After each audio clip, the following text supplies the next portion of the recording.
नमस्कार विद्यार्थी मित्र, आरंभ एमपीएससी अकादमीच्या युट्यूब चॅनलवर आपलं स्वागत आहे. विद्यार्थी मित्र, आपण संविधानाची जी आपली उद्देशिका आहे, जी आपली प्रस्तावना आहे, त्याला सुरुवात केलेली आहे. यातील 5 महत्त्वाच्या संकल्पना आणि त्याची जी काही पार्श्वभूमी आहे ते आपण बघितली. आता 5व्या जी संकल्पना होती त्याच्या पुढे आपण आता बघणार आहोत गणराज्य किंवा प्रजासत्ताक.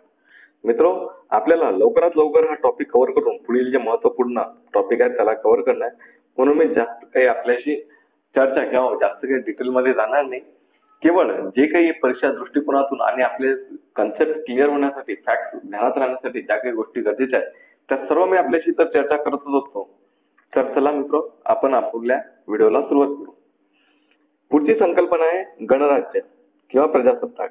आता आपण या ठिकाणी 26 जानेवारी हा जो दिवस आहे तो गणराज्य दिवस म्हणून साजरा करत असतो किंवा प्रजासत्ताक दिन म्हणून आपण हा दिवस साजरा करत असतो. यामध्ये काय सांगितलेलं आहे तर लोकांद्वारे राष्ट्रप्रमुख निवडला जातो. कोणाद्वारे? जनतेद्वारे राष्ट्रप्रमुख हा लोकशाही प्रजासत्ताक व्यवस्थेमध्ये, गणराज्य व्यवस्थेमध्ये निवडला जातो. म्हणून याला प्रजासत्ताक म्हणतात. कारण प्रजेने स्वतः आपला जो प्रमुख आहे, जो राष्ट्राचा प्रमुख आहे तो निवडून दिलेला आहे. म्हणून प्रजेची सत्ता तो चालवतो, प्रजेद्वारे तो सत्ता चालवतो. म्हणून ही प्रजासत्ताक. गणाचे राज्य म्हणजे जी जनता आहे, जी गण आहे, जे राज्य आहे त्यांच्याद्वारे शासन करण्यासाठी एक प्रतिनिधी पुढे पाठवलेला आहे. म्हणून गणाचे राज्य, म्हणून गणराज्य ही संकल्पना विकसित झाली. मित्र, गण राज्य जनतेद्वारे व्यक्ती राज्य करण्यासाठी पुढे पाठवलेला आहे. प्रजासत्ताक प्रजेद्वारे सत्ता करण्यासाठी कोणीतरी व्यक्ती पुढे पाठवलेला आहे. या पद्धतीनं आपण हे शब्द जर ध्यानात ठेवले तर आपल्याला याच्या जे कन्सेप्ट आहेत, जर वेळेवर आपण हे सोप्याच कन्सेप्ट आहेत, पण जर आपण विसरलो, जर शब्दाची फोड केली तर ते आपल्याला क्लिअर होतात. मग आपण काय बघतो याच्यामध्ये की लोक स्वतः आपला प्रतिनिधी पाठवतात आणि त्या प्रतिनिधी मार्फत आपलं शासन व्यवस्था चालली जाते. आता हे जे गणराज्य आहे याच्या व्यतिरिक्त एक संकल्पना आहे, ते आहे राजतंत्रात्मक. जी ब्रिटनची व्यवस्था आहे, ब्रिटनच्या व्यवस्थेमध्ये जो क्राऊन आहे, जो राजघराणा आहे, त्या राजघराण्यातील एक व्यक्ती जो असतो, तो राजघराण्यातील व्यक्ती हा राष्ट्राचा प्रमुख असतो. तो जनतेद्वारे निवडून येत नाही. म्हणून राज्याचं तंत्र, राजघराण्यातील तंत्र ते राज्याचं तंत्र आहे. पण भारतामध्ये गणांद्वारे, प्रजेद्वारे सत्ता करण्यासाठी कोणीतरी अप्रत्यक्षरित्या पाठवलेला असतो. तो त्यांच्या माध्यमातून शासन बघत असतो. तो राष्ट्राचा प्रमुख असतो. तो जरी नामधारी असला तरी तो राष्ट्राचा प्रमुख असतो. म्हणजे भारताची गोष्ट आपण करू. म्हणून भारत हा प्रजासत्ताक देश आहे. भारताला रिपब्लिक म्हटलं जाते, रिपब्लिक ऑफ इंडिया असं भारताची ओळख आहे. आपण जरी इंडिया म्हणत असलो तरी आंतरराष्ट्रीय पातळीवर रिपब्लिक ऑफ इंडिया असं भारताचं नाव घेतलं जात असते. आता तुम्हाला राजतंत्रात्मक आणि प्रजासत्ताक अशा गोष्टी समजल्या की लोकशाही ही राज्यतंत्रात्मक असू शकते. नाही तर मग आपल्याला विचार येऊ शकते की जर राज्याचं प्रमुख असेल तर मग लोकशाही कशी? पण मित्रो, तो नामधारी प्रमुख असतो. तो शासन करत नाही. म्हणजे शासन करत नाही, तो केवळ शासनामध्ये त्याला ज्या काही गोष्टी मंत्रिमंडळाद्वारे, पंतप्रधानाच्या अंतर्गत ज्या काही मंत्रिमंडळ आहे ते जे सांगेल त्या पद्धतीने त्याला काम करावं लागत असते. भारतामध्ये तीच व्यवस्था आहे आणि ब्रिटनमध्ये सुद्धा तीच व्यवस्था आहे. म्हणून लोकशाहीचे 2 प्रकार असू शकतात. हा प्रश्न आला होता राज्यसेवा परीक्षा बहुतेक 2018 किंवा 19चा प्रश्न होता की प्रत्येक लोकशाही देश हा प्रजासत्ताक असतो. काही म्हणजे अशा काही सेंटेन्स होते. तर त्यामुळे हे संकल्पना आपण समजून घेतली पाहिजे की गणराज्य आणि प्रजासत्ताक. कुठलाही लोकशाही देश हा राजसत्ताक सुद्धा असू शकतो किंवा जे राजघराणा आहे त्यातील व्यक्ती हा राष्ट्रप्रमुख सुद्धा असू शकतो. पण भारतामध्ये लोकांनी ज्याला निवडून दिलं तो व्यक्ती समोर जाऊन शासन करत असतो. भारतात कोणती पद्धत आहे तर प्रजासत्ताक पद्धत आहे. प्रजेद्वारे व्यक्ती निवडला जात असतो. इंग्लंडमध्ये राजघराण्यातून प्रमुख पाठवलेला असतो. भारताचा राष्ट्रप्रमुख हा जनतेद्वारे निवडला जातो. देशाचा प्रमुख हा राष्ट्राध्यक्ष असतो. देशाचा प्रमुख कोण असतो तर तो राष्ट्राध्यक्ष असतो. आता या संकल्पनेनंतर पुढची अजून महत्वाची संकल्पना आहे न्याय.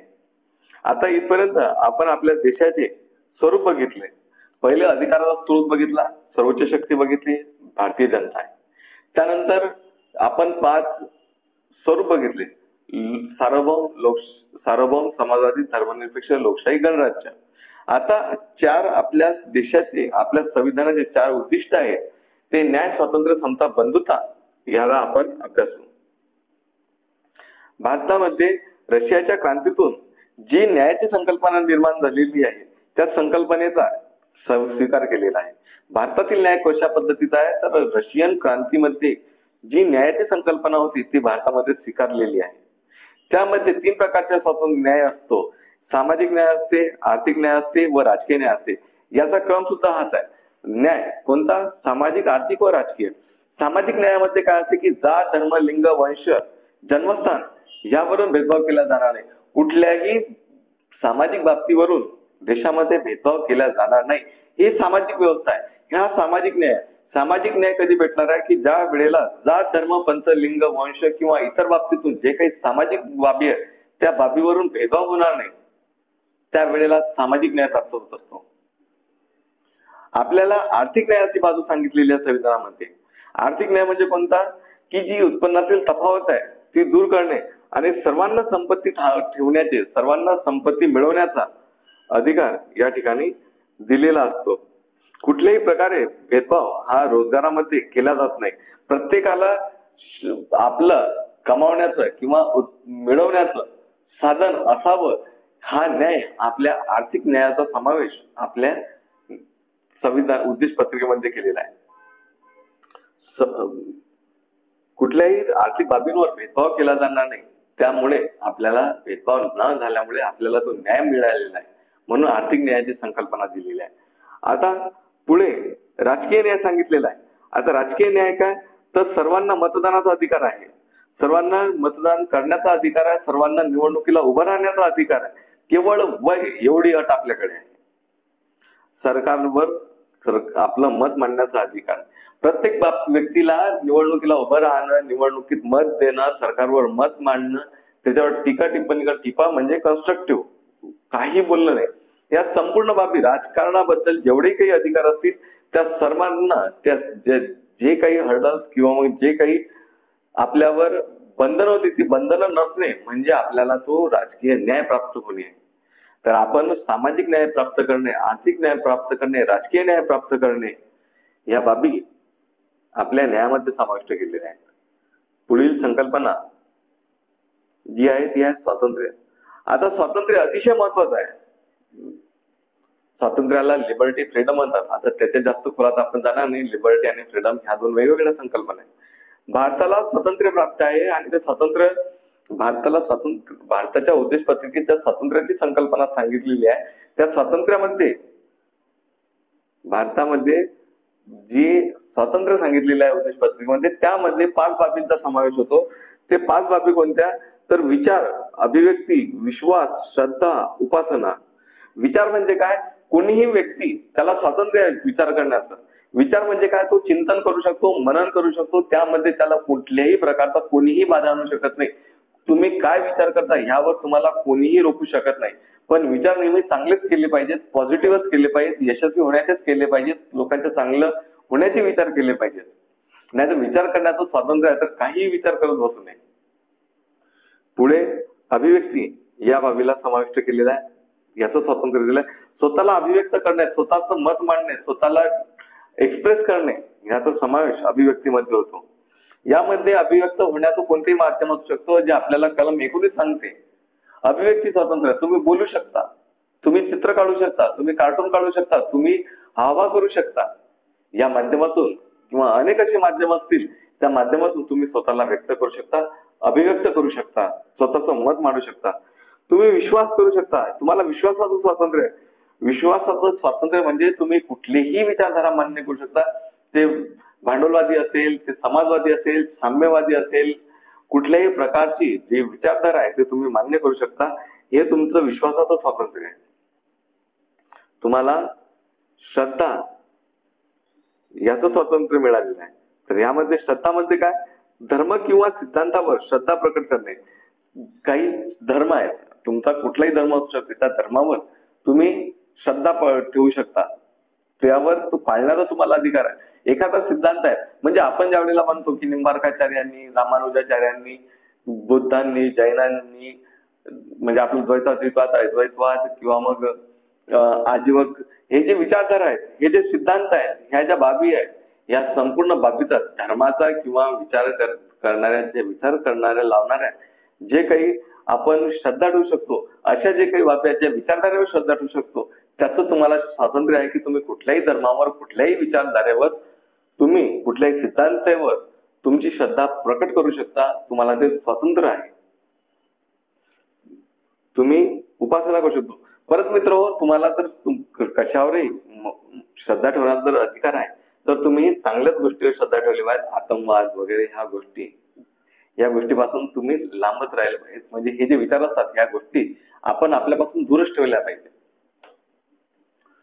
पुढे उपासना. उपासना हा शब्द आहे. उपासना म्हणजे काय? धर्माला व्यवहारात आणण्याची ही पद्धत आहे. तुमचा जो काही धर्म आहे, त्या धर्माला तुम्ही व्यवहारात आणू शकता, त्याचं आचरण करू शकता, त्याचं पालन करू शकता.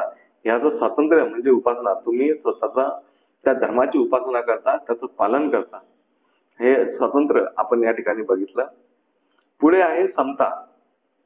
समता म्हणजे काय? इक्वॅलिटी. इक्वॅलिटी आणि इक्विटी ह्या थोड्याशा काहीतरी बदलून संकल्पना आहेत. समता आपल्याला काय सांगते की संविधानामध्ये दर्जा आणि संधीची समानता सांगितली आहे. दर्जाची आणि संधीची समानता आपल्याला संविधानामध्ये सांगितलेली आहे. आपल्याला आपल्या संविधानात फंडामेंटल राईट्स म्हणजेच मूलभूत हक्कामध्ये कलम 14 ते 18 दरम्यान समतेचा अधिकार, समानतेचा अधिकार आढळतो. दर्जाची म्हणजे प्रत्येकाला समान दर्जा आहे, सर्व समान आहेत, एकाच पातळीवर, कोणी कमी नाही जास्त नाही, असा दर्जाची जी समानता आहे ती कलम 17 म्हणजे अस्पृश्यता नष्ट करणे यातून मिळते. तर संधीची समानता आपल्याला कलम 14, कलम 15, कलम 16 आणि कलम 18 मधून प्राप्त होते. संधीमध्ये आपल्याला शिक्षणाचा, कायद्यापुढे समानता, शिक्षणाचं समानता, रोजगारामध्ये समानता आणि पुरस्कार या बाबी संबंधी आपल्याला मार्गदर्शन या कायद्यापुढे म्हणजे समानता मूलभूत हक्कामध्ये केलेला आहे. आणि मित्रांनो, म्हणजे मतदान करण्याचा, भाषेचा, हे सुद्धा आपले अधिकारच आहेत. ती आपली समानताच आहे. मतदान करणे हे सुद्धा समानताच आहे. समान परिस्थितीत समान व्यवहार म्हणजे ही गोष्ट आपल्याला समजून घेतलं पाहिजे की जर दोन व्यक्तीची जर समान परिस्थिती असेल तर त्यांच्यासोबत समानच व्यवहार केला पाहिजे. यानुसार विशेष अधिकार नसतात. यामध्ये जर दोन व्यक्ती समान आहेत तर त्यांना कुठल्याही प्रकारचा विशेष अधिकार नसतात. दोघांनाही समान अधिकार असतात, दोघांनाही समानच वागणूक मिळत असते व सर्वांना समान अधिकार या ठिकाणी आपल्याला प्राप्त झालेले आढळतात. जर दोन व्यक्तीत समानता नसेल, म्हणजे आपल्याला माहित आहे की आपल्या देशामध्ये आरक्षणाची व्यवस्था, आणि आरक्षणामध्ये काय होते तर SC, ST, OBC यांच्यासाठी आरक्षण दिलेलं आहे. म्हणजे आधीपासून ते आरक्षण आहे. OBC आरक्षण नंतरच्या काळात झालं, पण जे काही आरक्षण आहे, आरक्षण म्हणजे इतरांपेक्षा यांचा जो दर्जा आहे तो कमी आहे. यांना जे संधीचं स्वातंत्र्य आहे, संधी आहे त्याची कमी आहे, हे त्याचं सोनं करू शकत नाही. यामुळे त्यांना समानता आणण्यासाठी ह्या दोघांमध्ये भेद केला जाऊ शकते.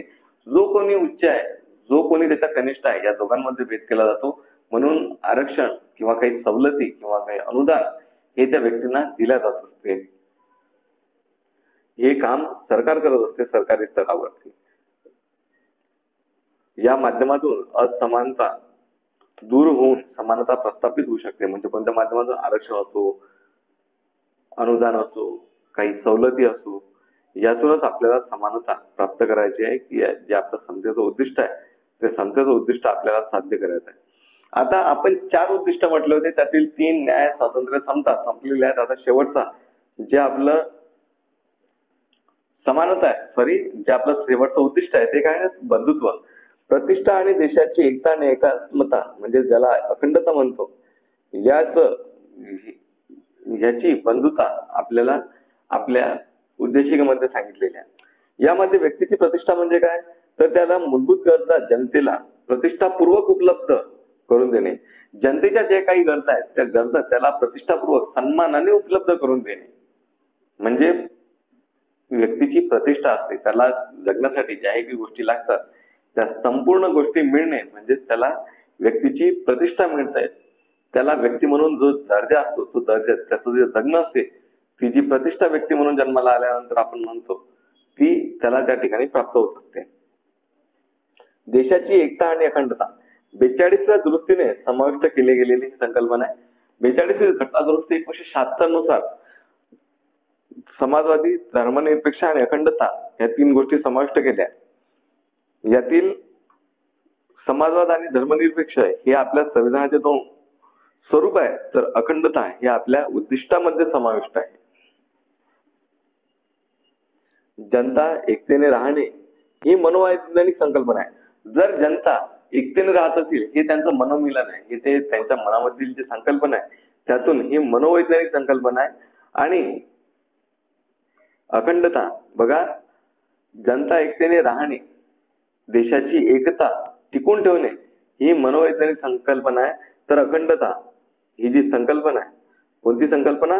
अखंडता ही भौतिक संकल्पना आहे. आपण या ठिकाणी भौतिक हा शब्द वापरतो कारण आपलं जे फिजिकल आहे, जी फिजिकल बाउंड्रीज आहेत त्याचा या ठिकाणी समावेश होतो.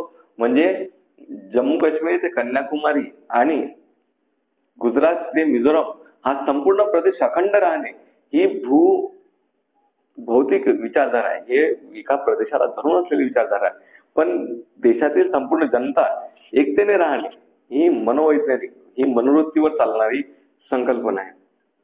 आपण एकेरी नागरिकत्व स्वीकारलेलं आहे. आपल्याला केंद्राचं आणि राज्याचं वेगळं नागरिकत्व नाही. या माध्यमातून या एकेरी नागरिकत्वाच्या माध्यमातून आपल्याला बंधू दुरुस्ती आतापर्यंत प्रस्तावनेमध्ये दुरुस्ती कशी झाली, त्याच्या संबंधी काय क्रायटेरिया हे आपण बघणार आहोत.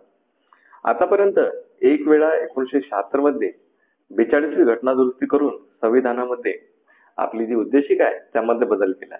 ज्यानुसार समाजवादी, धर्मनिरपेक्ष व अखंडता हे 3 शब्द ऍड केले. कलम 368 वरून संविधानात दुरुस्ती केली जाते. कलम 368 अंतर्गत संविधानामध्ये दुरुस्ती केली जाते. ज्यानुसार 1976 ला 1976 ला आपण एक वेळा उद्देशिकेमध्ये सुधारणा केली. किती वेळा? एकच वेळा उद्देशिकामध्ये बदल केला. ज्यानुसार 3 शब्द ऍड केले. या 3 शब्दामध्ये आपल्या संविधानाचे जे स्वरूप आहे त्या स्वरूप मधले 2 गोष्टी येतात आणि जो उद्देश आहे आपल्या संविधानाचा त्या उद्देश मध्ये एक शब्द येतो. तर स्वरूप कोणतं? तर समाजवादी, यावर आपल्याला माहिती आहे सध्या वाद चालू आहे, समाजवादी आणि धर्मनिरपेक्ष हे 2 शब्द. आणि उद्देश कोणता? तर अखंडता किंवा एकात्मता.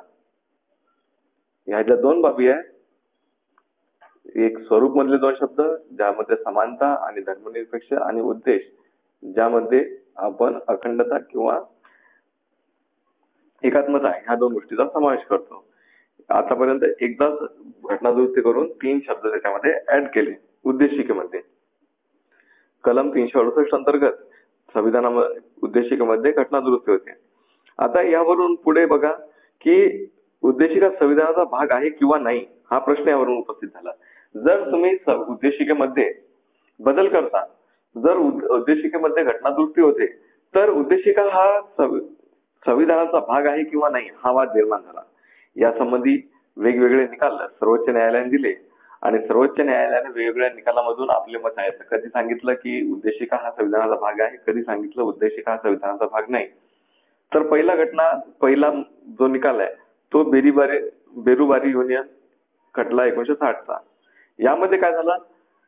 सर्वोच्च भारत आणि पाकिस्तान म्हणजे आताचा बांगलादेश म्हणजे त्या काळातला पूर्व पाकिस्तान, या देशाच्या या 2 देशाच्या बाउंड्रीवरील भारत आणि बांगलादेशच्या म्हणजेच पूर्व पाकिस्तान याच्या बाउंड्रीवरील जे काही प्रदेश होता त्या प्रदेशासंबंधी ते नेमके या भागातील की त्या भागातील यावरून वाद होता.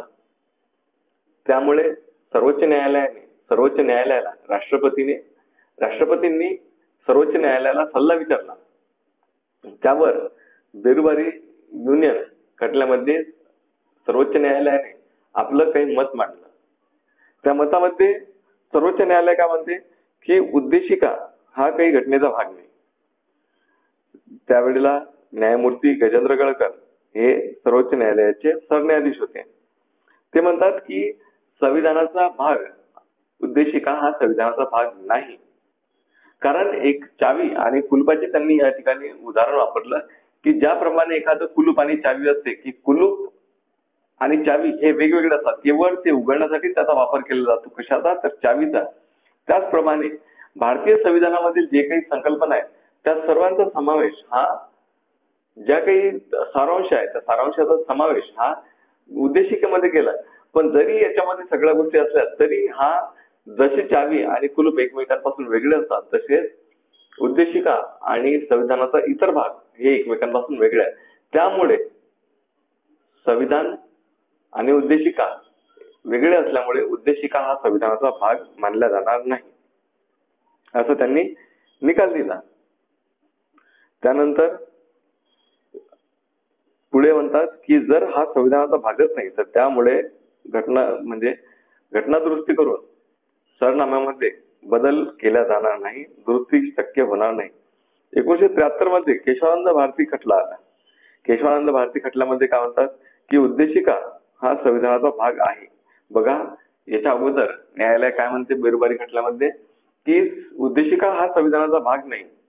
आणि केशवानंद भारती 1973 म्हणजे बेसिक फ्रेमवर्क आणि मूलभूत संरचना, मूलभूत चौकट याच्यासाठी जो खटला ओळखला जातो 1973चा केशवानंद भारती खटला, त्या ठिकाणी सर्वोच्च न्यायालय म्हणते की संविधानाचा भाग आहे, उद्देशिका हा संविधानाचा भाग आहे आणि जर तो भाग आहे तर त्यामुळे दुरुस्ती शक्य होते. कलम 368 अंतर्गत संविधानामध्ये उद्देशिकेमध्ये दुरुस्ती शक्य आहे.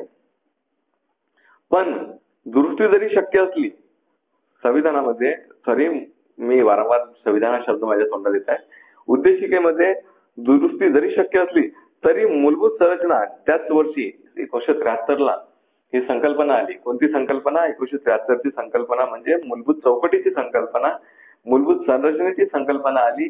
आणि जर तुम्हाला संविधानामध्ये इतर ठिकाणी किंवा उद्देशिकेमध्ये काही जरी बदल करायचा असला तरी मूलभूत संरचना ही जी संकल्पना आहे ह्या संकल्पनेला कधीही स्पर्श केला जाणार नाही.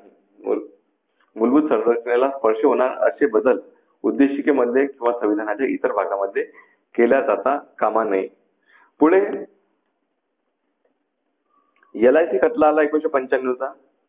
1995चा LIC खटला आला.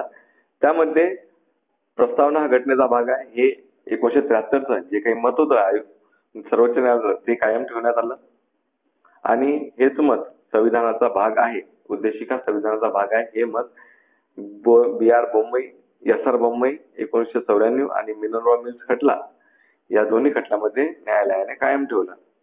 आता न्यायालय प्रवर्तनीय आहे का?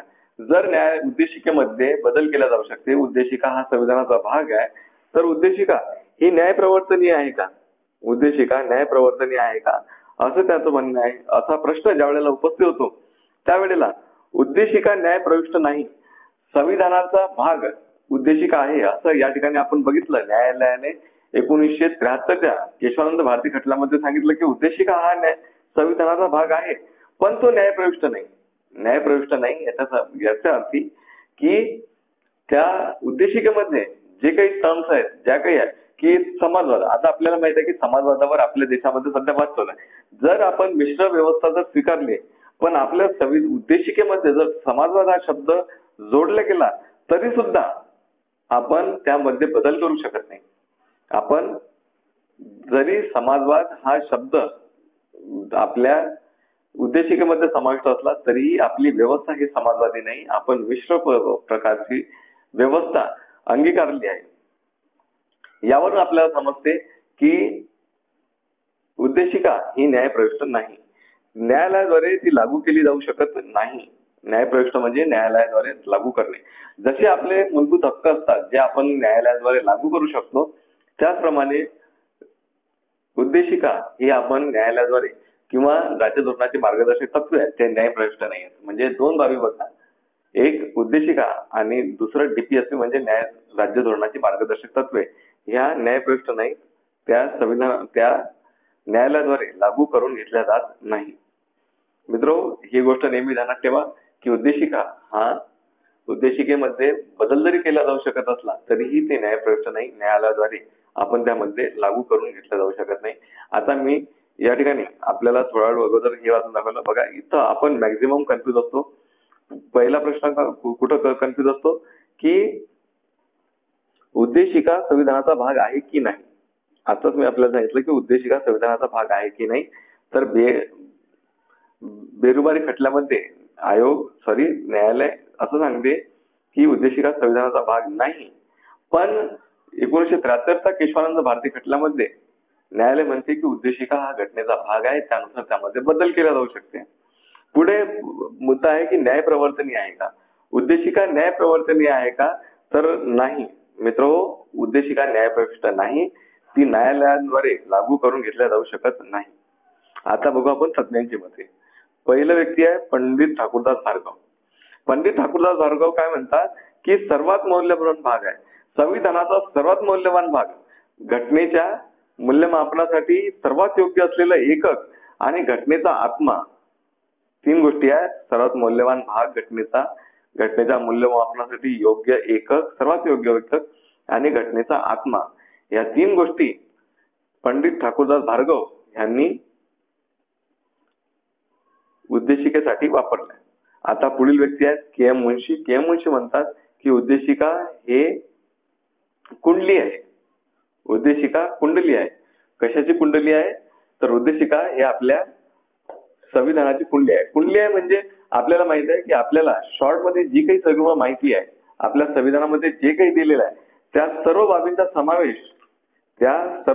समावेश आपल्याला आपल्या उद्देशिकेमध्ये आढळतो आणि यामुळेच उद्देशिका ही आपल्या संविधानाची कुंडली आहे. ह्या 2 व्यक्तीचं जे काही मत आहे ते आपण नेहमी ध्यानात ठेवलं पाहिजे, कारण आयोगाने वारंवार प्रश्न विचारले आहेत. मी वारंवार प्रश्न आहेत म्हणजे याचा अर्थ असा आहे की राज्यसेवा असो, ग्रुप B असो, ग्रुप C असो, मुख्य परीक्षा असो, या प्रत्येक परीक्षेमध्ये आयोगाने ह्याच्यावरती काही ना काही बाबतीत प्रश्न विचारलेले आहेत. त्यामुळे ह्या सर्व बाबी आपल्याला माहीत असलं पाहिजे आणि आपण त्या गोष्टीला ध्यानात ठेवलं पाहिजे, कारण पेपरमध्ये आपल्याला ह्या गोष्टी खूप कन्फ्युज करतात. कधी कधी जर आपले कन्सेप्टच क्लिअर नसले तर ह्या बाबी समजून घेणं थोडं कठीण जाते. एक व्यक्ती आहे अर्नेस्ट बारकर. तर या अर्नेस्ट बारकर यांनी आपल्या उद्देशिकेला की नोट हा शब्द वापरला. कोणता शब्द वापरला? की नोट. की नोट असा उल्लेख अर्नेस्ट बारकर यांनी आपल्या उद्देशिकेप्रती केलेला आहे आणि त्यांनी आपल्याला माहित आहे की बारकर यांनी त्याच्या एका पुस्तकामध्ये आपली जी उद्देशिका आहे त्याचा समावेश केलेला आहे. या ठिकाणी आपण जो आपली उद्देशिका आहे त्याचा डिटेलमध्ये अभ्यास केलेला आहे. आपण याच्या संबंधी जे काही डाऊट्स असतील ते आपण कमेंट बॉक्समध्ये कळवू शकता. हा जो टॉपिक आहे आपल्याला मार्क्ससाठी खूप जास्त गरजेचा आहे. कंबाईनच्या परीक्षेमध्ये यावरती सहसा प्रश्न आले नाही, पण आपल्याला माहित आहे की ग्रुप B असो, ग्रुप C असो, राज्यसेवा असो, यामधले जे वाक्य असतात, स्टेटमेंट असतात, ते कुठल्याही परीक्षेला विचारले जातात. त्यामुळे आपण या उद्देशिकेचा व्यवस्थित अभ्यास केला पाहिजे आणि आपल्या जे काही संकल्पना आहेत ते क्लिअर असल्या पाहिजेत. हा व्हिडिओ या ठिकाणी थांबवतो. धन्यवाद.